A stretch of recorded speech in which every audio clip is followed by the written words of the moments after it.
अरुणाचल प्रदेश मंत्रिमंडल की बैठक माननीय मुख्यमंत्री श्री जयराम ठाकुर जी की अध्यक्षता में हुई,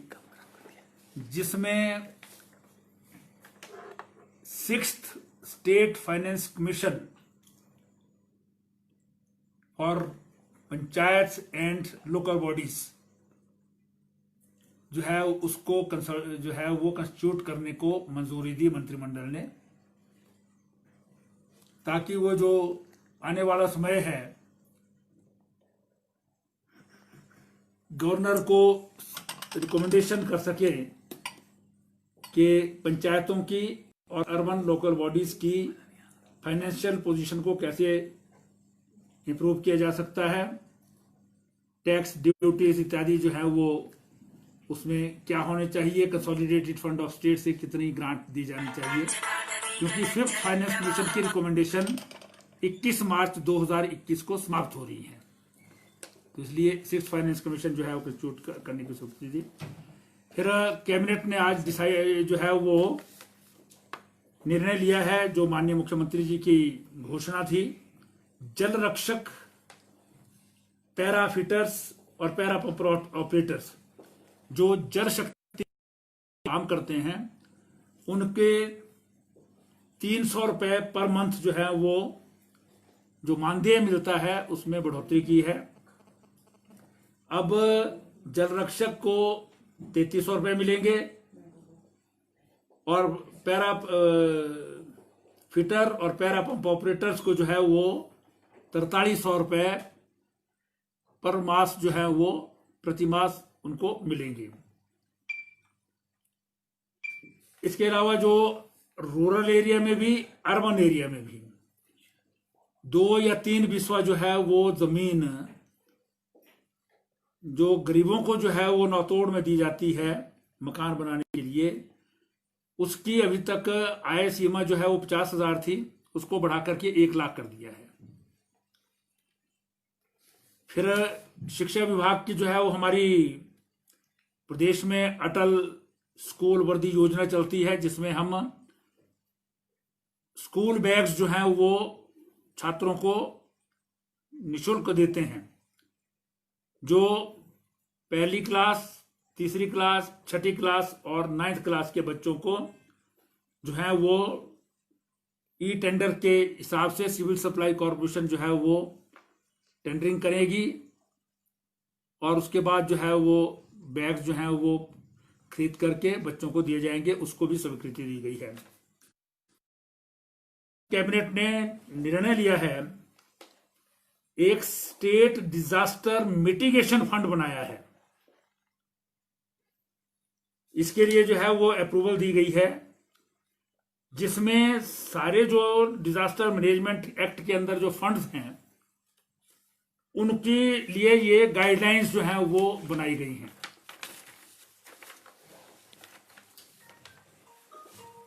जो हमारा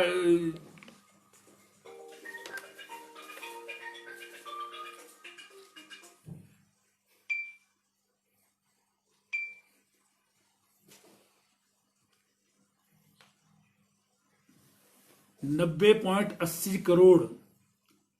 करंट फाइनेंशियल ईयर में इसमें डिजास्टर रिस्क मैनेजमेंट फंड जो है ये मिटिगेशन के लिए यूज होगा। इसके अलावा जो है वो 50 करोड़ रुपए जो है वो सिस्मिक और लैंडस्लाइड जो रिस्क होते हैं पहाड़ी राज्यों में, उसके लिए स्वीकृति प्रदान की है, जो नेशनल डिजास्टर मिटिगेशन फंड से प्रदेश को मिलेगा। ये फंड नया क्रिएट किया है। फिर एक जो है वो silk worm seed production centre जो पहले से एस्टेब्लिश है थुनाग, तो उसमें जो है वो 4 पद जो है वो अलग अलग कैटेगरीज के जो है सृजित करने को भी स्वीकृति दी गई है। साथ में जो है वो नया पॉलिटेक्निक इंस्टीट्यूट सुला विधानसभा क्षेत्र में जो है वो खोलने को स्वीकृति मंत्रिमंडल ने दी थी और उसमें विभिन्न किस्म की 29 पद जो हैं वो भरने को भी वो मतलब सृजित करने का को जो है स्वीकृति मंत्रिमंडल ने दी है। इसी प्रकार से मंडी जिला के टीरा में जो सिविल हॉस्पिटल स्तरोन्नत किया गया है, उसमें विभिन्न प्रकार की पदों को जो है वो सिविल हॉस्पिटल में जितने पद जरूरत होती है उनको भरने की कैबिनेट में रेवेन्यू से जो है वो प्रेजेंटेशन दी, जिसमें दिनों केसेस हुए, कितने लोग बाहर की स्टेट से प्रदेश में लाए गए, कितने हिमाचल से बाहर की स्टेट्स में गए, तो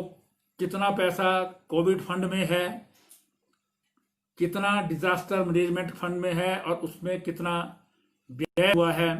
जो डिपार्टमेंट की वेबसाइट पर है, जिसमें हर एक व्यक्ति के जो है वो नाम सहित जो है वो उसमें डिपेक्ट जो है वो किया होता है, जिसके बारे में प्रेस कॉन्फ्रेंस होगी, उसमें बताया जाएगा। इसकी प्रेजेंटेशन जो है वो कैबिनेट में दी गई। एक लैंड लॉ से संबंधित जो है वो बहुत सारे cases supreme court, high court, NGT में चले हैं, लिटिगेशन के ऐसे बहुत सारे केसेस थे,